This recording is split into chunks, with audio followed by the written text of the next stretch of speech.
guys, how's it going? Welcome to another video by me, THHE Accessibility Guy, and today my video, as you can see in the title. Today I will be talking all about day 2 and 3 of WDDC 2022. So there's two big topics to cover off, so let's begin. Before I begin, I just want to say Happy Father's Day to all of the fathers and the dads, and for 2 years I am proudly say that yes, believe it or not, I am a dad and a father, but not to a baby, to my dog Copper, who is my son. I have got 2 dogs, the one I call him my brother, and the other one I call him my son. I decided that because truthfully between you and me I love my son better than my brother, no offense, but it just is what it is. Now let's recap and review what day 2 has to offer from WDDC, so Tim Cook, take it away. Yeah. WDDC 2022 Day 2 was a blast. We all learned about the new MacBook Air. So Apple announced the 15th and the 16th gens of the MacBook Air. Apple just called it MacBook Air 2022. The 15th General has got a 13.3-inch screen, and the 16th General comes with an first ever for a MacBook Air and whopping 16-inch screen display. Both of them have got liquid retina display. Both of them have Apple's all new, it's time, hold on, all new M2 chip in it, which I will talk about later. Both of them have got 8-core CPU and 10-core GPU, which I don't know exactly what it means, but anyhow, moving on. Both have 8 gigabytes of memory, up to 24 gigabytes of memory, and them like RAM. The biggest iPad Pro have only 16 gigabytes of RAM in it. My Motorola phone has got 12 gigabytes. Both of them have storage options anywhere from 256 gigabytes up to 2 terabytes. Wow, crazy. But I definitely need that for all of my apps, my movies, my music, and my notes and my files. The 15th General has got an 18-hour battery life on it, and the 16th General one has got a 21-hour battery life on it.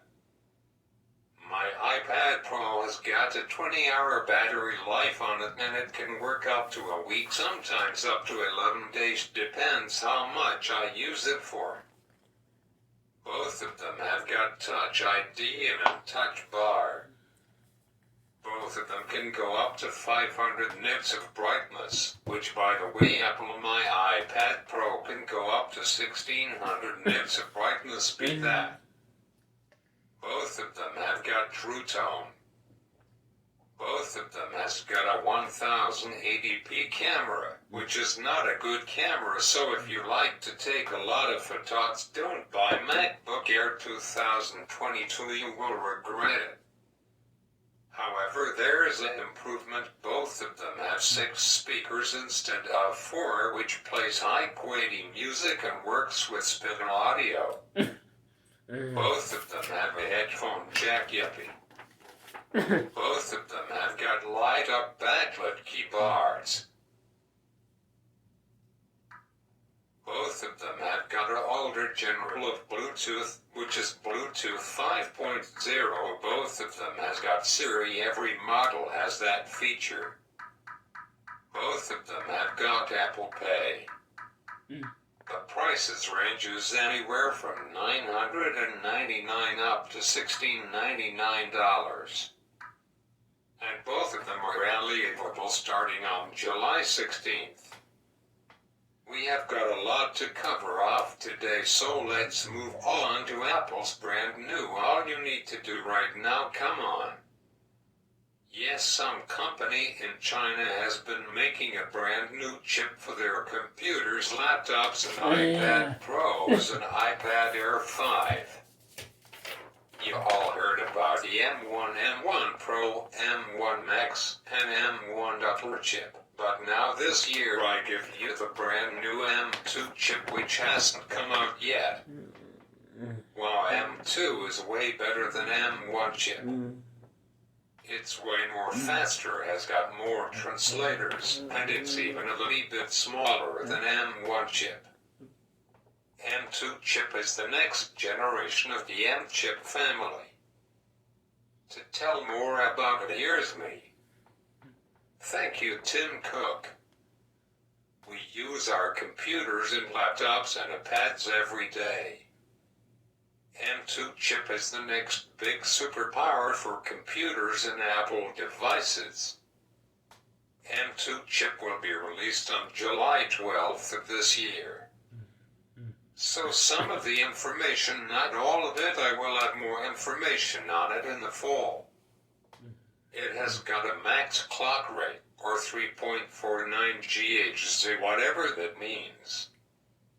Sorry, no time to explain. I had a busy day, and I want to upload this video tonight like I promised I would.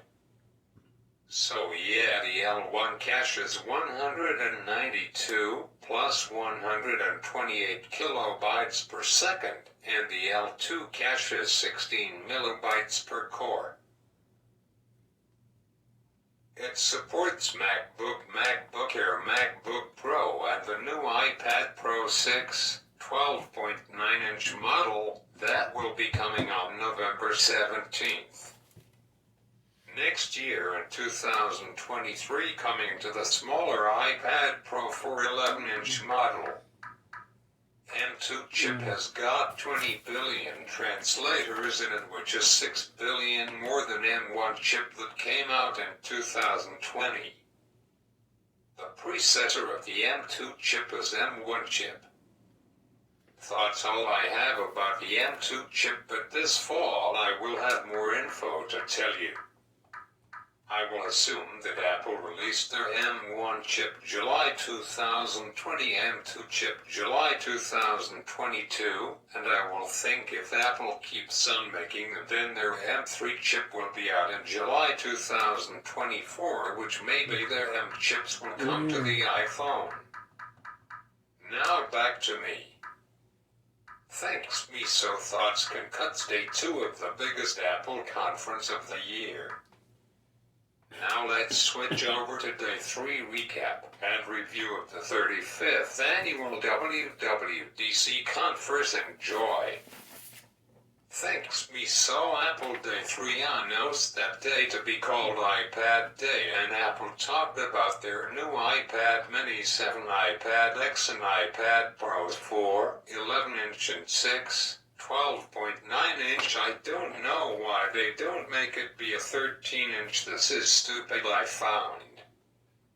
I am not going to talk about them all because I am running short on time, but the most curious one out of them all is their new iPad X, which is their 10th general of their basic model iPad. So let's start. But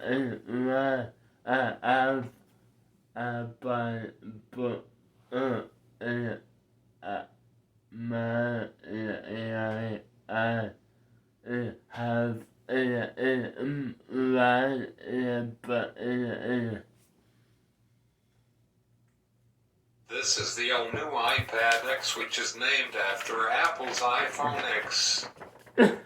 So here's all of the specs of their new iPad X, and it will look like this. It will be released on September 23rd. It will have a 10.3-inch screen size with a physical home button, yippee, and this will be the last devices with a physical home button. It's really sad, I know, but life moves on. It supports the first general Apple Pencil, which I don't recommend for you to buy. Buy the second general one, you'll love it way better. It has got their Apple A14 chip in it. They have removed the 64GB model. It comes in either 128 gigabytes or 256 gigabytes storage capacity. More storage for people like me is better. It has got 2 extra hours of battery life, so it will add a 12-hour, which is half a day battery life. It has got a 60 Hz screen display, but my iPad Pro got a 120 Hz display, and it is blown away by how great it is. As much I love that, but there is no match for the home button. I really do miss it. Maybe I will buy this iPad instead of the new iPad Pro 12.9-inch in November. We will see, but now I am on the fence with this one. I just wish there is an iPad Pro with a physical home button like what they have with the 2017 iPad Pros did.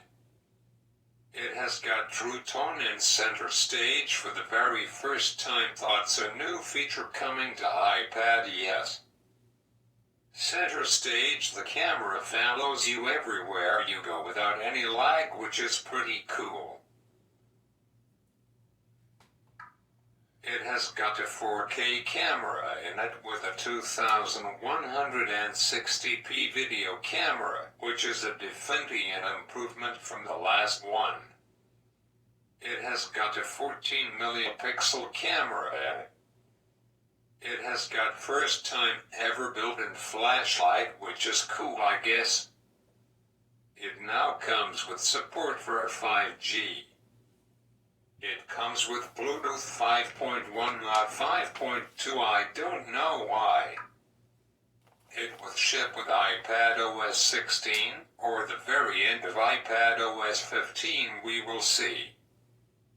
Up to 6 years of software support on it, so it can go up to iPad OS 22. It comes with touch, it's still not Face ID. I mean, it's kind of stupid. iPad 5 and up comes with touch it, and the new iPad Airs, which I really hate, never buy one. I had the new iPad Air 5 for about 3 weeks, and I really didn't like it.